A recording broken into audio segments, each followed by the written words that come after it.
Hello and welcome back. I have completed the first day, game time anyway, on Wizard's Crown.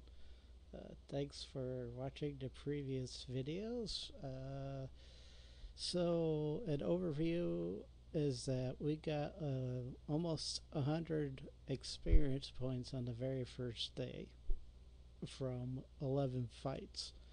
I rescued the young girl in town, but I didn't capture the audio commentary, so that's not going to be posted. But let's check out what we did get out of all that experience. As you can see, it is dusk.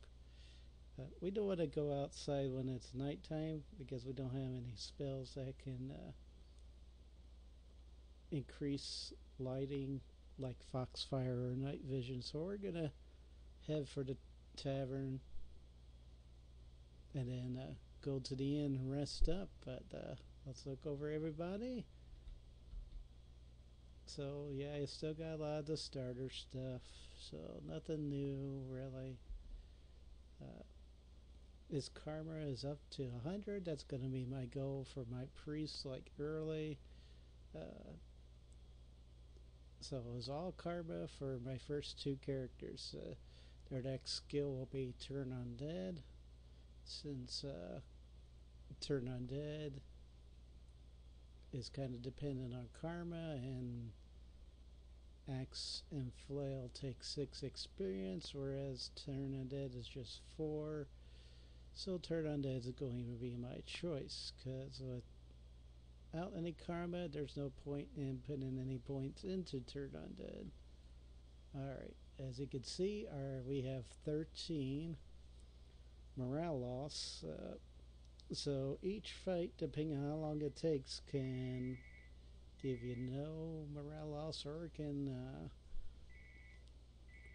give you quite a bit of morale loss. It depends. So since I played each fight with tactical combat, each fight only gave me 1 or 2 morale loss. So sometimes I got good experience out of it, like when I rescued the young girl. That's quite a bit of experience, but it was a 2 morale loss fight. So alright, so with now 100 karma, we can raise dead if anyone gets killed. Hopefully not our priests, because if they get killed, then there's nobody else that we have as a backup. Well, actually, we've got 2 characters, so the chance of both of them being killed is slim. But still, all 4 would be better. That won't be for a while.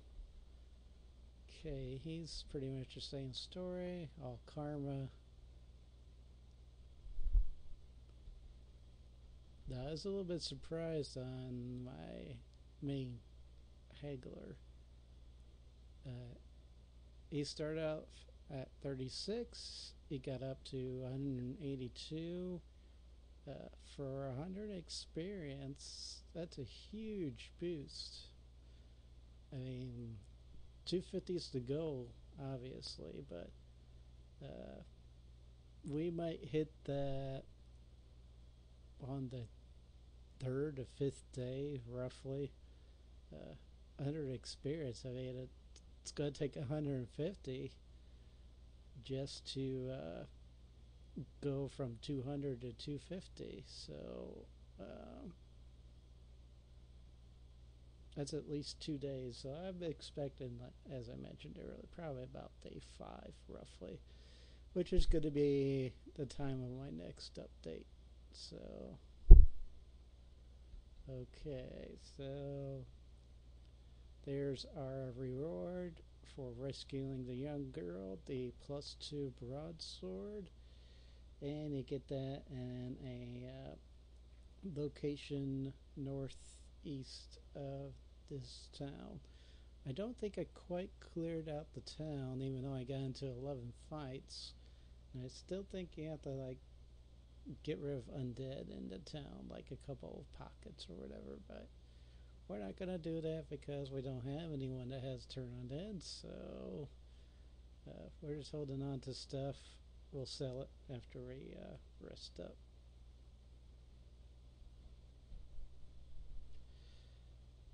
Same guy.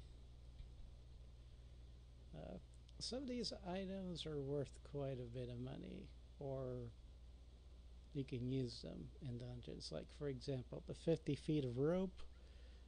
You need that in 2 of the dungeons. Actually, you need 150 feet of rope in the last marathon dungeon. But anyway, next page. Spear, evaluate. So I went ahead and got evaluate up to 150. That's a good goal, at least early.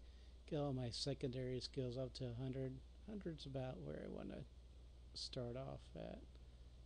And then I'll probably get some of the secondaries up to 150 and what have you, like weapon and awareness. I'd maybe shield.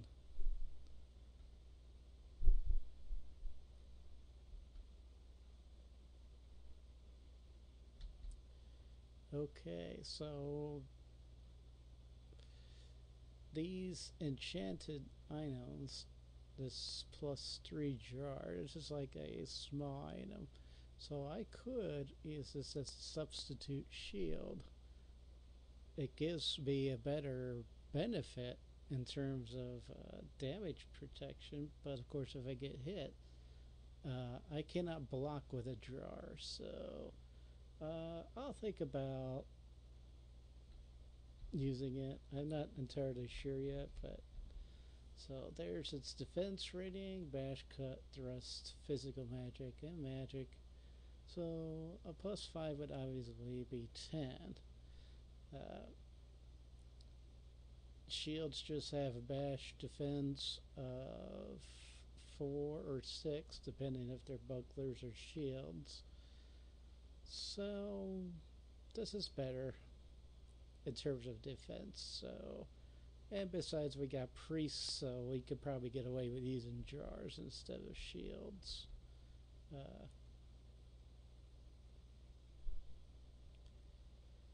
Alright, next guy. No, we already looked at him. Alright, so my bow. Well, this is the first of 2 bow users that I have, but they have skills of 100, almost 100 for all the primaries, so he's probably going to be improving his dexterity pretty soon. The only other skill I might do is close combat, but that's only if we're next to somebody, so I'll think about it. Next guy. So he has pretty much good skills. So at the end of day 1, we are far better than the pre-generated party. Of course, any party is going to be better than a pre-generated party. Within the first few days, you should blow them out of the water. So, set us back a little bit at the beginning, but as you can see, the experience that we had has increased our skills quite significantly. So 100 is not a bad score to have in this game. The max is 250, and those really should only be put into possibly weapon skills, but there's no absolute need to do it. There's our last guy. He almost has all skills across the board. Shield awareness, spear. Obviously, I'll probably just do scan. Everyone should probably have like about 100 or so, maybe 150, but I can't think of anything really that requires more than a 150 score.